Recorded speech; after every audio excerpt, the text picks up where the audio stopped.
My best pal was there, Joanne Clifton. They stole our dining area, though. But we have magically come here into the dining area for some views on some popular news with entertaining Hayley Angel and Housewives' favourite, Martin Hunt. There you go, Housewives. That's right. Is that a title? I didn't know that one. No, neither did I. We're going to put in a complaint.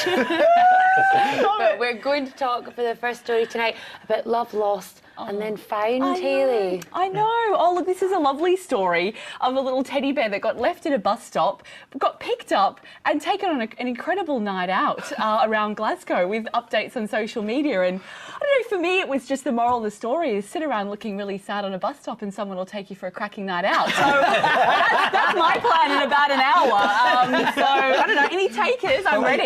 Yes, well, I'm going to help out later so we can get together. Good. Are you dressing up as a teddy or are you just going as you are? Well, we'll see. We'll take it as it comes. That's a great story because it's a little girl's teddy that was lost. Yeah. We 20-month-old Zoe McCormick, and it was Robert Mackay that took this teddy on a night out there. It's looking all sad and lonely. Oh my goodness. It's lovely to see that it's been reunited, fantastic, isn't it? Absolutely fantastic. And I think that we now need to name Teddy. And I think I've come up, because it was found by Robert, I think we should call Bob. Okay. Teddy should be now called Bob, and I hope that Zoe is going to take that name forward because I think it's so nice of that Robert to have done that, taken it out. I think it's a brilliant story that he did do these Facebook messages all through the evening, having a drink and bar, a glass of whiskey. I love it. But you know what this shows? The power of social media. It does. Oh, absolutely. Here we snaps of Teddy in the pub when he gets himself and you know, Zoe's mum, they don't live in the city centre. They live very out in Renfrew. So it's not. I think it's been an absolutely brilliant story, and actually all credit to the Glaswegian people that love it. Absolutely. It would be. Robert did a good job, and there has been a lot of praise online again. Social media going back to that, saying not all heroes wear capes. So they're branding him a hero for reuniting this teddy. And there will be people watching tonight who want to know which bus stop you'll be sitting at. No, they don't. Okay, we'll just sort it out later. I've got a date. We have to take a break now, but it's time for some tea time trivia. In which country was the Elvis? And you know what? I can't help but fall in love with you. Who are you pointing at? You. Awkward moment there, but we are back in the dining area and we're with the lovely Hayley and Martin. Thank you for sitting around, hanging around, because we've got another story. And Martin, how old is too old? Well, this is an antique story, an antique phone. But this one that we're going to talk about is only 17 years old. But I can tell you, my first mobile phone was a brick that I held to my ear like this. And I was very lucky if you could ever get any reception. But you would get it sort of walking along Princess Street, and that was about it. But this is a guy, Dave Mitchell, who lives in Hull and has got a phone and he's had it for 17 years. It's no smart, no internet, nothing at all, and he loves it. And he says he can't break it. It only needs charging once a fortnight. Now, how many times do we have to charge our smartphones now? At least one. You charge already died today. I know. But this wonderful phone has travelled to Jordan, Afghanistan, everywhere. So it's like the teddy that we were talking about earlier. And Hayley, you've got a retro look about you. Do you have a retro phone? I do actually. Well, not mobile phone. I do have a wee retro like mustard kind of wind-up telephone at home. I had a bit of a moment myself when my dad was actually a mobile phone technician. So when I got my first mobile phone as a very young teenager, I had a moment like the inventor of the phone where I had no one to call. There wasn't a single person I knew who had a mobile phone, so I couldn't text them. I had to wait 2.5 years for someone to get a mobile phone so I could finally text somebody. Thanks, Dad. I mean, can you live without a mobile phone nowadays? I tell you, I left mine when I had been travelling somewhere, and I had a week without my mobile phone. How did you feel? I felt terribly sort of panicked to begin think with. that'd be But hot. then as soon as I realised that there were other ways of communicating when I got back to the office to email and that sort of thing, it was a most cathartic experience. And I love it. I'm actually not... I'm sorry, Martin. I've got to. I mean, I know that we're twinsies in our shirt choices today, but it's not as much the phone. It's more that the maps and you're having a discussion at the pub. How do you decide who's right and who's wrong? And You two can continuous debate on your own about who's right and who's wrong. Yes, we will. We have to take a break now, but it's time for some tea time trivia. With braised red cabbage and an apple compote. Right. The bacon loin, is this going to just taste like almost like a big bit of bacon then? Yeah. Pretty much. So let's Let give me this a have it. little That go. sounds We're going to incredible. talk locations in just a second. We need to try the food and give us Okay. your Need honest the opinion. energy. Let's have Yes. a little go at the loin. A wee bit of the cabbage. oh, that looks Sauce. Do you know what? That applesauce works. Oh my goodness, shot for it. Oh, wow. I was nervous. And your point is, caller? Who would have thought that apple and pork would go so well together? We're breaking new ground here at Live at 5, I tell you what. Amazing. So good.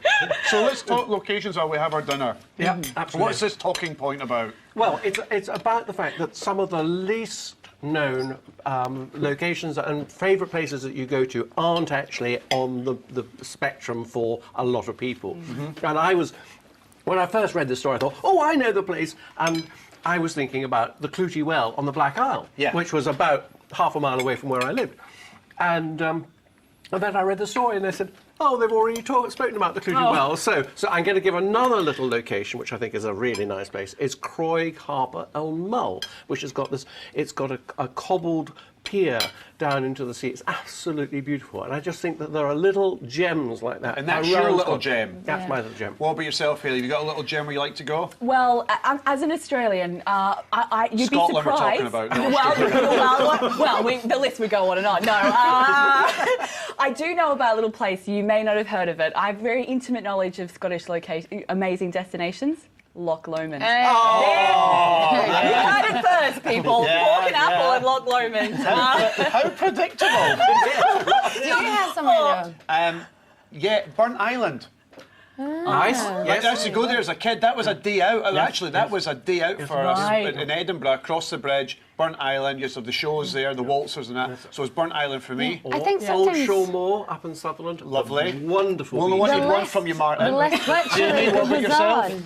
I used to live in Oban, so I used to love going around the beaches and over to, there's an island called Kerra. Used to Right. live Yeah, over there. lovely. Yeah. So we shout out for Oban tonight. Absolutely. I think there's just so many gems in Scotland. It's nice to give some other areas that maybe don't see as many tourists, as many people actually. We put them on the map. And for I'm taking notes. Jennifer, it's Ashton Lane. She loves Ashton Lane. Wild.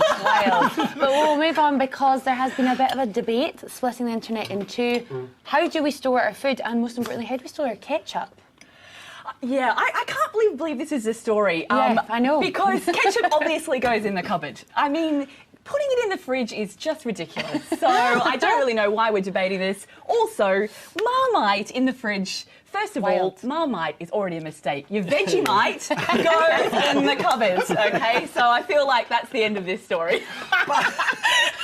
The one thing that they didn't put in was cheese. I did this. I completed the survey, and I got 100% of what should go where. And you don't put. Why are we not surprised that Martin got 100%? No, I know. No, but they didn't put cheese in, because there is my question mark. Do we put cheese in the fridge if you're not going to eat it, but bring it out of the fridge in good time that's true, before you eat Yeah, it? true. But that wasn't in the questionnaire. Wait a minute.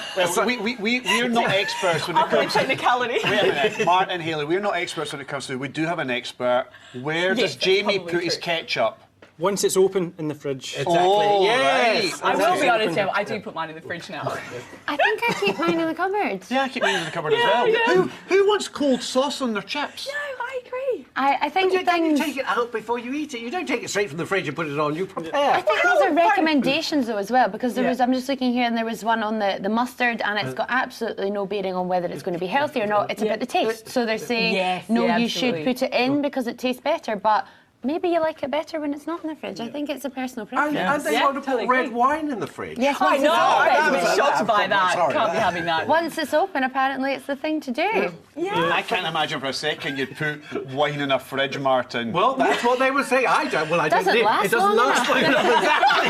Absolutely. There's point in putting it.